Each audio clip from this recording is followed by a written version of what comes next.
Buenos días, profesor y queridos compañeros. En esta oportunidad les habla Cedric, su integrante del grupo 10 del Obrero Cerro Nuevo 83 del curso Prehistoria y Civilizaciones del Mundo. En esta oportunidad le vamos a hablar acerca de Mesopotamia y Egipto.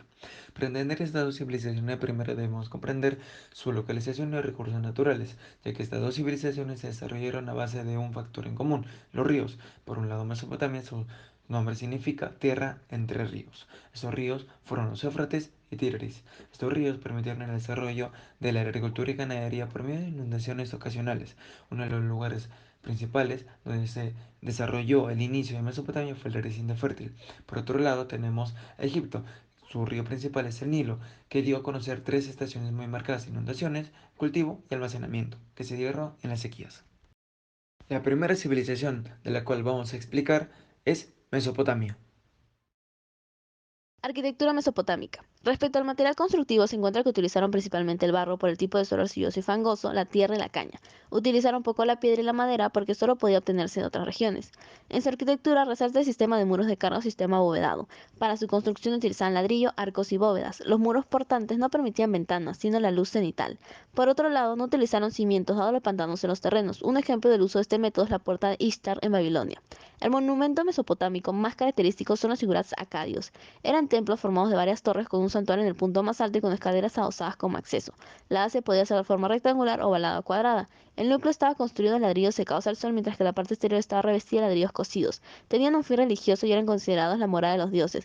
Cada ciudad-estado tenía uno para venerar a su deidad, considerándose como sagrado y siendo su acceso limitado.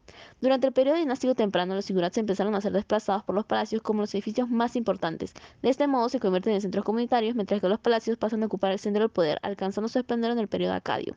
Esto como consecuencia de las guerras que se desarrollaron al final del periodo Uruk. Los palacios eran grandes complejos amurallados con un patio central rodeado de muchas habitaciones para el rey y su corte. Destacan los palacios de Marin y Con respecto al centro-periferia, primero es importante señalar las diferencias entre ambos. En el caso del centro, este era un área donde había un mayor desarrollo tecnológico en la hora de organizar los trabajos, controlar las formas productivas y sobre todo en la hegemonía política e ideológica para imponer los intereses de la civilización. En el caso de las periferias, estas presentaban formas productivas y laborales menos complejas y sobre todo una posición de inferioridad política con respecto al centro. Además, se sabía que cada vez que el centro requería de materia prima, siempre eran extraídos de las periferias. Asimismo, existe una estructura de centro-periferia que hace referencia a una división de ciertos sistemas económicos y políticos que identifica la escuela económica desarrollista o estructuralista. Se puede ver que Mesopotamia fue un claro ejemplo de esta estructura, pues el sistema social estaba ligado a la economía y se basaba principalmente en la agricultura, por lo que había una diferenciación en las posiciones económicas.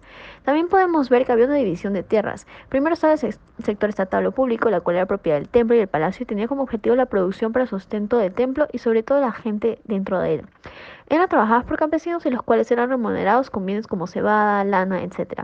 También estaba el sector privado, las cuales eran tierras de propiedad comunal y privadas, las cuales eran administradas por macrofamilias a cambio de tributo. Todos estos eran indicios para dar origen a la burocracia de Mesopotamia, la cual fue considerada la más antigua. La segunda civilización de la cual vamos a explicar es Egipto. Respecto a la arquitectura funeraria, podemos referirnos a la evolución en las tumbas de los faraones. Las mastabas serían las primeras tumbas faraónicas, aunque también fueron destinadas al enterramiento de sacerdotes y nobles.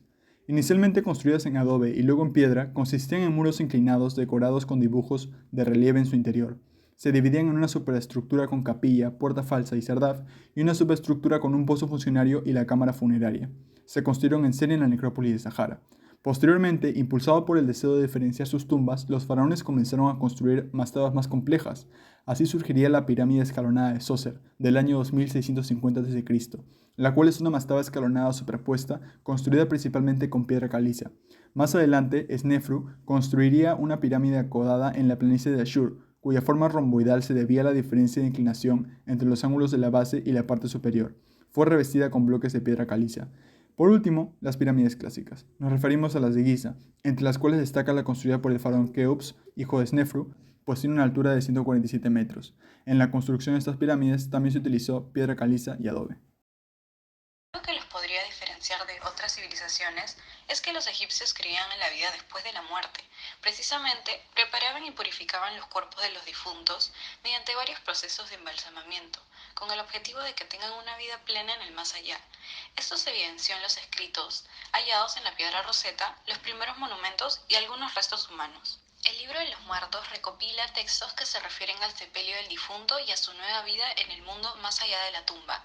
Dentro de esta fuente se define el Ka, el espíritu el cual no viaja y queda dentro del cuerpo, y el Ba, el alma que viaja y se convierte en ave.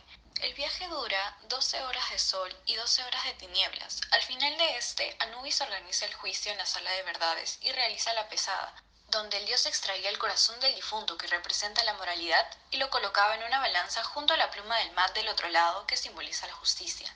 La pluma debía pesar más que el corazón para vivir plenamente en el paraíso. Sin embargo, si el difunto no superaba el juicio, el monstruo Amit devoraba su corazón y su alma sería condenada. Eso fue todo acerca de este hermoso repaso acerca de Mesopotamia y Egipto. Esta es la bibliografía que utilizamos y espero haya sido de su agrado. Muchas gracias.